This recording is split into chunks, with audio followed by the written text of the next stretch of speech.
Hello students, today we are going to learn about chapter number 7, alternating current, and the topic is transformers. Transformer is a very important device in transmission or distribution of an electrical energy.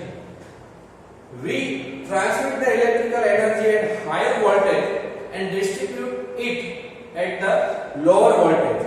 So the transformer is very important device because it steps up or steps down the voltages. It is required step up transformer where it is needed to step up the voltages. So it is needed where the voltage has to be stepped up during the transmission of that electricity or electrical energy or voltages. So it is required to step up the voltage when we want to transmission or transmit the electrical energy from one place to the another place, and it is required to step down the voltages or power during the distribution of the electrical energy. So at the distribution port we have to step down the voltages, and at the transmission point we have to step up the voltages. So the device which is used to step up or step down the voltages, that is called transformers. So today we will learn about transformers, which is very important device in electrical energy transmission or distribution. So it is a very important device. We can see here the construction of the transformers. The transformer has the core. This is our core of the transformer. So this is the core of a transformer, around which the primary and secondary windings are put. So here this is our primary winding, and here this is our secondary winding. So here we can say this is our primary and this is our secondary.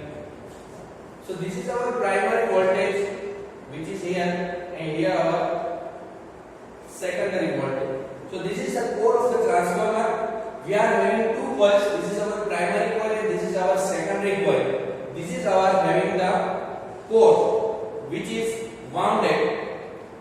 The windings, primary windings and secondary windings are wounded on the core. So this is our core, and the core is made up of iron or cast steel. The material which is used to make the core, that is iron or cast steel, are used in the form of a this core. The core are so many types. We can see in the figure that this is our core. Mainly or mostly it is made up of soft iron core.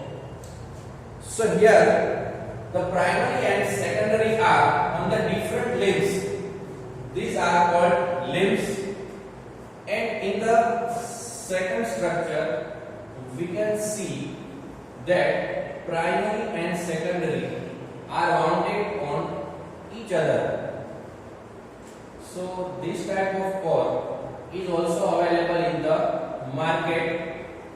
3-leg core it is called. So here the primary windings and secondary windings. Here the primary windings are here, and the secondary winding are wounded on the primary winding. So this is our primary winding and this is our secondary winding. So there are so many types of cores available in the transformer in the market. So these are two types of cores we can see here. So here the separate limbs for primary and secondary winding, and here the same core, on the same limb, the primary and secondary windings are wound. So according to the need, we can wound the primary and secondary windings on the different limbs or on the same limbs. That is dependent on the application of the transformer. It is whether it is used for the step-up transformer, so that means the transmission transformer, or it is the distribution transformer. that is dependent on that factor. So suppose the number of turns in primary winding turns,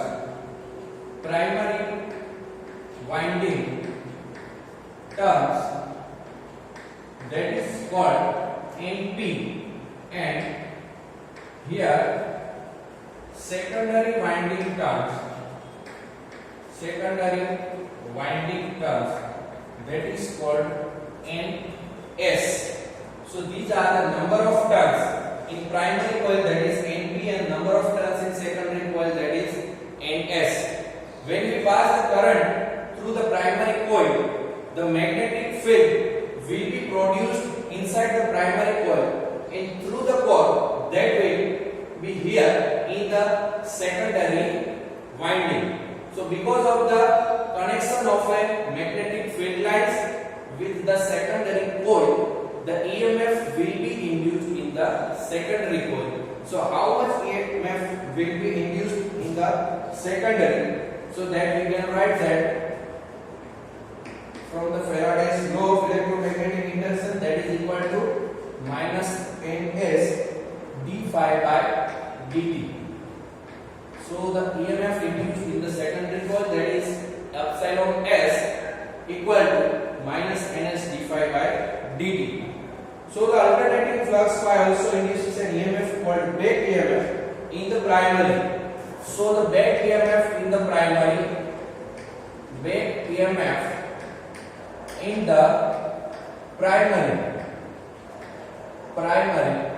we can write that epsilon p, that is equal to minus np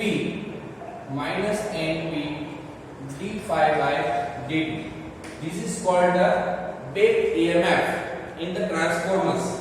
So we can write that the supply voltage, that is equal to Vp, and the terminal voltage at the primary coil and the terminal voltage at the secondary coil, that is equal to epsilon s.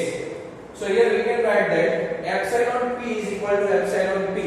If this were not so, the primary current would be infinite, since the primary has zero resistance. If the secondary is open circuit, on the current taken from it is small, then to approximation epsilon s equal to Vs.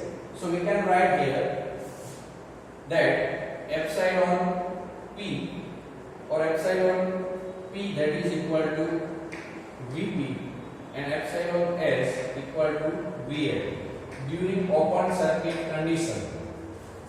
So we can write this formula as here Vs, that is equal to minus ns d phi by dt, and Vp, that is equal to minus np d phi by dt. This is our formula of voltage.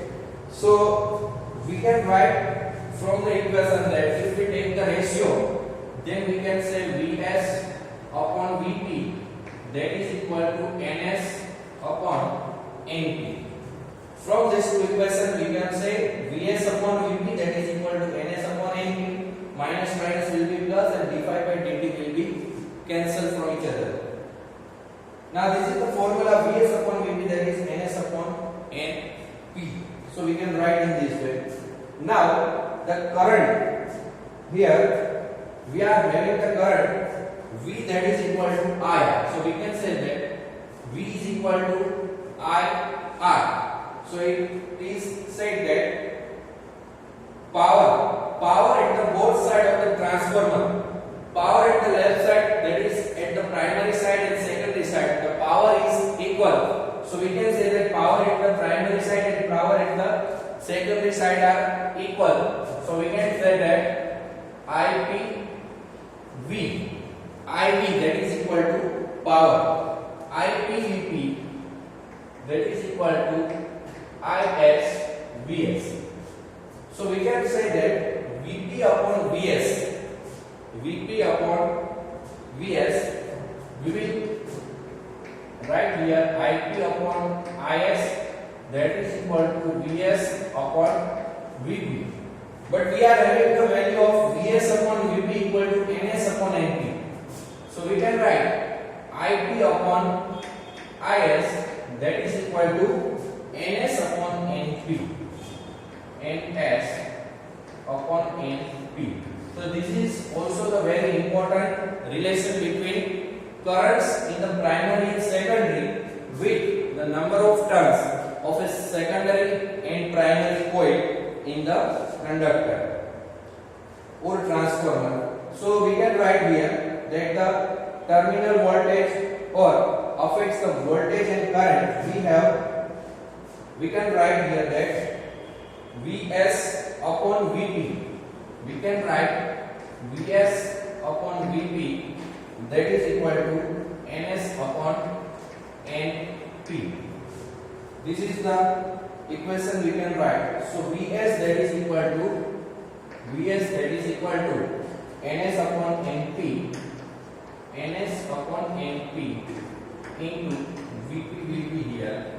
So this is also the important formula, and we can write here Is, the formula of Is. So Is upon Ip, that is equal to Np upon Ns. So if we have the value of Is, that is equal to Np upon Ns into Ip. These are the very important formula for the transformer. This gives the relation between the currents and number of turns in the transformer, and this gives the relation between voltages and number of turns in the transformer. So these were the basic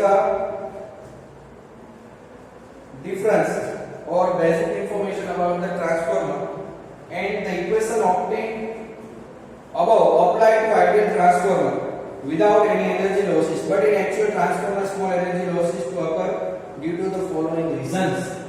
These are the formulas for ideal transformer. What is ideal transformer? So in the case of ideal transformer, we think that though there are no energy losses occurs in the transformer, that is our ideal transformer. We can only consider the ideal transformer. In real life, there is not availability of an ideal transformer. So we can only think the ideal transformer that has no energy losses inside the transformer. But in real life, the ideal transformer is not possible. In actual transformer which are available in our daily life, all transformers have some energy losses because of some reasons, and the reasons for energy losses we will discuss here. The first factor which can occur the energy losses, that is flux leakages. The first is flux leakages. Flux leakages. There is always some flux leakages. We have thought here that when the current is passed through the primary coils, the flux will pass through the core and it will link with the secondary coil. But it is not always possible that all flux lines connect with the secondary coil. There are some leakages of flux which occurs in the core of a transformer. So we cannot 100% these field lines which connects with the secondary lines. There are some losses that cause the flux leakages, and it can be reduced by winding the primary and secondary coils one over the other. So we can reduce these flux leakages by wounding the primary and secondary on the same link. It can be reduced in this way. The second factor, which is the resistance of the windings, the second factor which is the resistance of windings. We have wounded the primary and secondary winding on the limbs at the primary side and the secondary side. So there is no wire which has no resistance or zero resistance. So that wires always loses some power, so that the copper loss will be there. That called resistance of wire. if the wire having high resistance, then the loss because of resistance of winding will be high. So the wire should be used in the primary and secondary, which has the minimum resistance. The third is eddy currents. So here the eddy currents.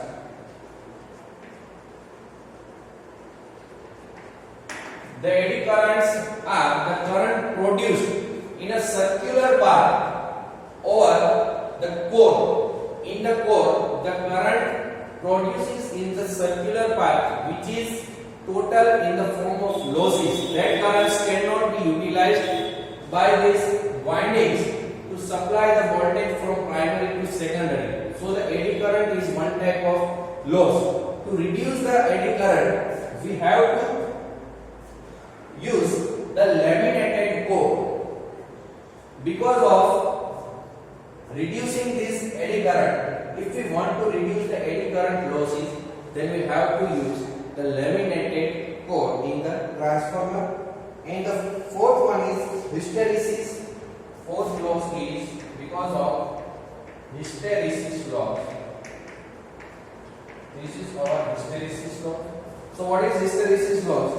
So the magnetization of the core is repeatedly reversed by the alternating magnetic field. The resulting expenditure of the energy in the core appears as heat and is kept to a minimum by using the magnetic material which has a low hysteresis loss. As the current which is used in the transformer is alternating current, the direction of magnetic field will be goes on changing. So because of changing the direction of the magnetic field lines, there are some losses due to that. So it can be reduced by having the material which has the low hysteresis loss. So these are the four types of losses which occurs in the transformer. First one is flux linkage, second one is resistance of winding, third one is eddy current, and fourth one is hysteresis loss. So the question can be made from here that briefly explain the losses of the transformer. So it can be asked in 2 or 3 marks in the examination. So these are the very important things in the transformer topic. These are four types of losses in the transformers, but these losses are not in the ideal transformer. Ideal transformer, only we can think about that. In real life, the ideal transformer is not possible, which has no power loss. All the transformer has some losses of these 4 types. So these 4 are the losses of transformer. So here we are completing our chapter number 7, alternating currents. In our next lecture, we will meet with a new chapter. Thank you. Have a nice day.